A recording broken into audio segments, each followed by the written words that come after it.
Before we get into the interview, I wanted to also mention real quick that it is the start of the school year. Some of you are going back to work this week. Some of you have already been back. Some of you never even left. And I want to take a moment to invite you to join the mastermind, where I know your job is a lonely job, and I know that it's challenging. And I want to be there to be a support for you, and I want to help you to be able to do all that you hope you can do this year. So go to transformativeprincipal.org/mastermind, and I'd love to have a conversation with you about how I can help you be the best principal possible. Thanks so much, and here's the interview.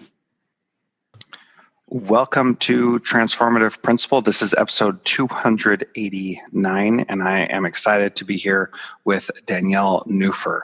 She helps reduce teacher stress and burnout while developing wellness and balance inside and outside the classroom with the support of Teaching Well. And you can connect with her at her website at teachingwell.life. Danielle, welcome to Transformative Principal. I'm excited to have you.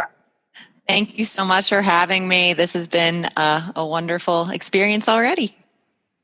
And we've just barely gotten started. So that's I know, wonderful. It's awesome. So will you tell us a little bit about who you are and your background and what led you to where you're at now? Sure. Okay, so I have been teaching since 2002, and I definitely had that burnout at the beginning of my career. So, you know, that famous statistic of the 5-year burnout of 50% of our teachers, that definitely was impacting me around the 4 or 5 year mark. And I feel like I really didn't know if I was going to go back. And I went through a really, really painful time right around probably 2007, and found some relief and some help with some mindfulness practices and some, you know, really taking a deep dive and looking at my own, my own stress and that sort of thing. And it helped for a while. You know, it helped in my personal life. It helped me balance a little bit at school. But what I found as I've been thinking about this more is that I went through kind of a second burnout, like around year 10. I don't know if you can relate to that at all, but a second year of burnout, or a second bout of burnout around 2010. And I knew I loved teaching. I knew I loved being a teacher. And I also, didn't want to leave a profession that I had been in and really was passionate about.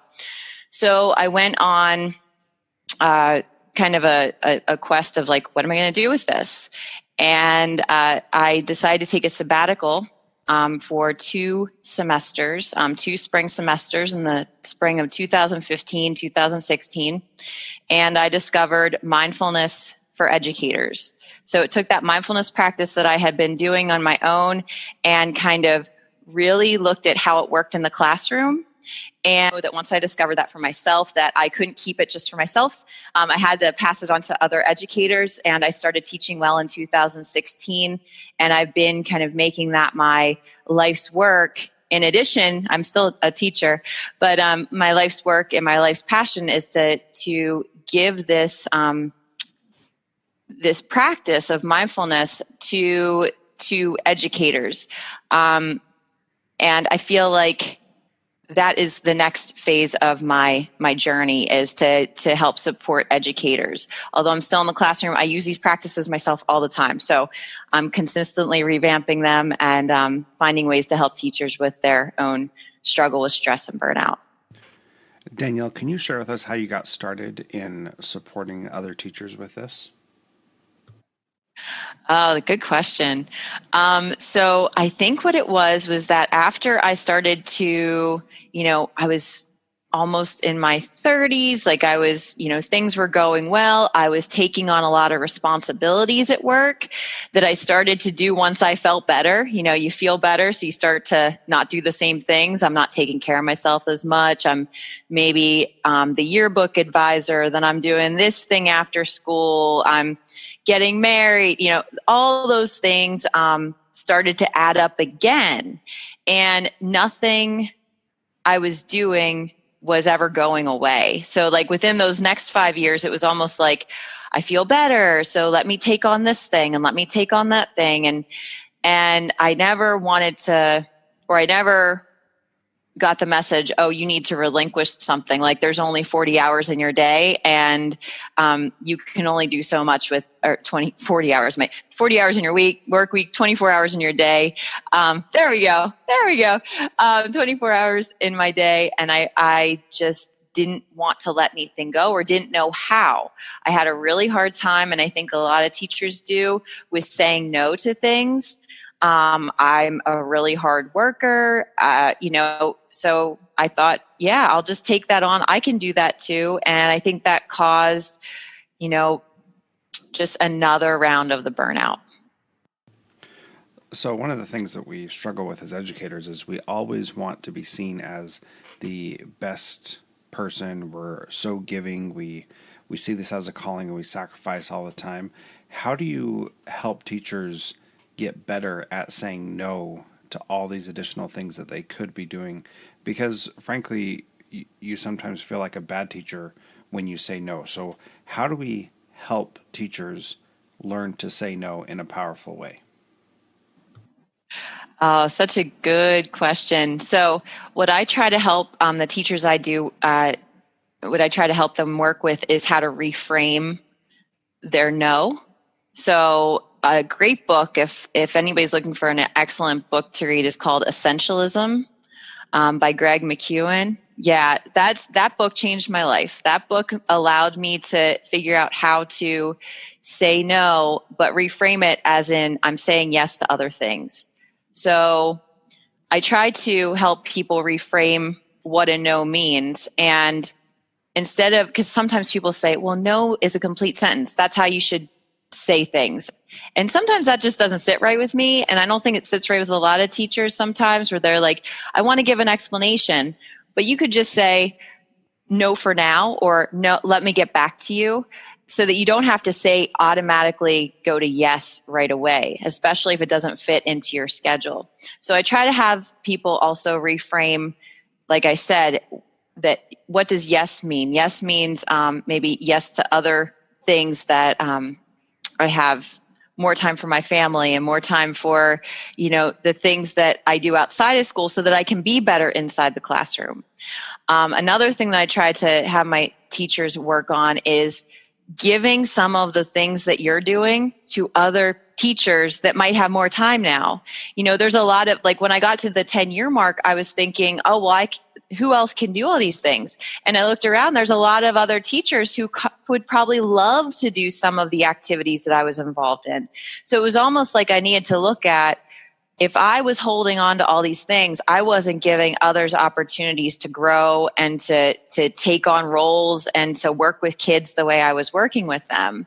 So I really like the idea of just reframing that no to meaning expanding the reach for the kids. The kids can have other people working for them or with them, and reframing it to say, oh, how do I say yes to those other things? Yeah, reframing the no is really, really powerful. Can you talk a little bit about your Summer of Self-Care series on your blog at teachingwell.life? I think that's really valuable. I'd love to hear you talk a little bit about that. Sure. So because we're so inundated and busy during the school year, I thought it would be nice for each week us to take a pillar of self-care and kind of explore it. And each week, I think we're in the middle. I think we're at week 3 or 4. We're in the middle and we have about 3 weeks to go. So each week is going to take you through an activity, or resources first. You get a bunch of resources that I've curated and kind of said, here's some great self-care about, I think the first week was personal growth. The second pillar was passion and purpose. The third week was the financial life. And then the fourth week is, the fourth week is physical space, so our environment. So that's coming out. The fifth week is health. The sixth is relationships. And the last week is fun and play. So each the idea is that each week you're going to just do a deep dive into this particular self-care piece, because we don't ever have time to do those deep dives in the school year. And you get to rediscover some things about yourself, and you get to kind of work on things without it being like drudgery, like, oh, I have to do all these things. No, we like have some fun and discover some things about our passion that we may have forgotten in the midst of the school year. So I got this idea because I was teaching a course this past spring, and it was called Self-Care for the Selfless Educator. And this is what the course was I did teacher wellness coaching every other week with the teachers. And we also did a deep dive into like one facet of self-care that they could do. And it kind of like was really complimentary. They had their self-care goal, and then we talked about how to cover like their whole self instead of just, one component. Yeah, Danielle, I think that this series on Summer of Self-Care is really powerful and important, and a good reminder to not just focus on, things that are related to work, but also focusing on other things.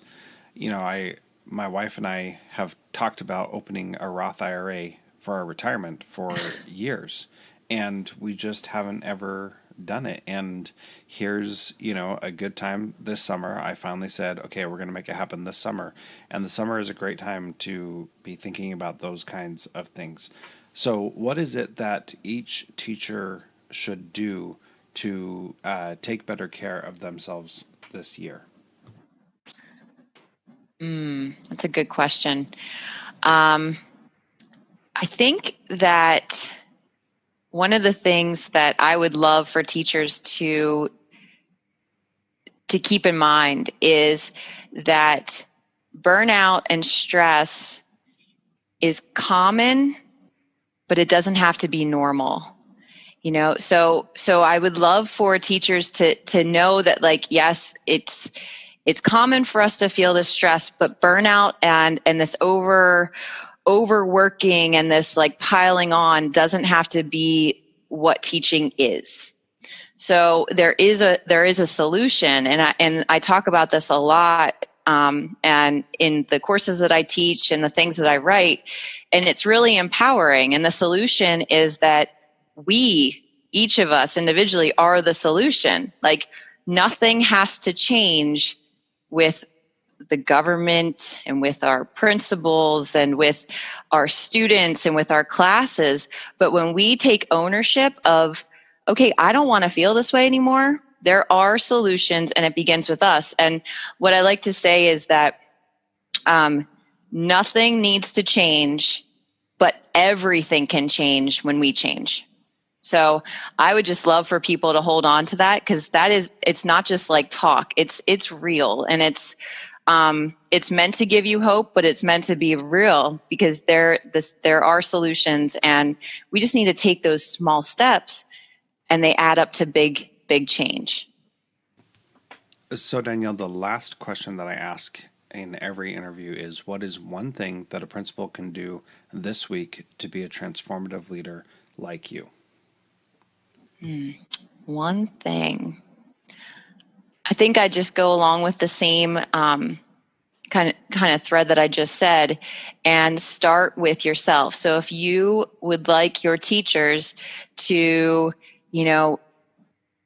alleviate their own stress, you're going to ask them to do that thing. So what can you do to take care of yourself so that you're being that role model? Because so often, I think that's what teachers need, is they need somebody showing them, like, it's okay to step out of the classroom and take a breath. And it's okay to leave when it's time to leave and not stay till 6 o'clock. So be that role model in self-care and stress management and all of those things that you want your teachers to do. Because if we see our principals doing those things, then we'll kind of say, like, it'll be easier for the teachers to take that upon themselves and do that for themselves.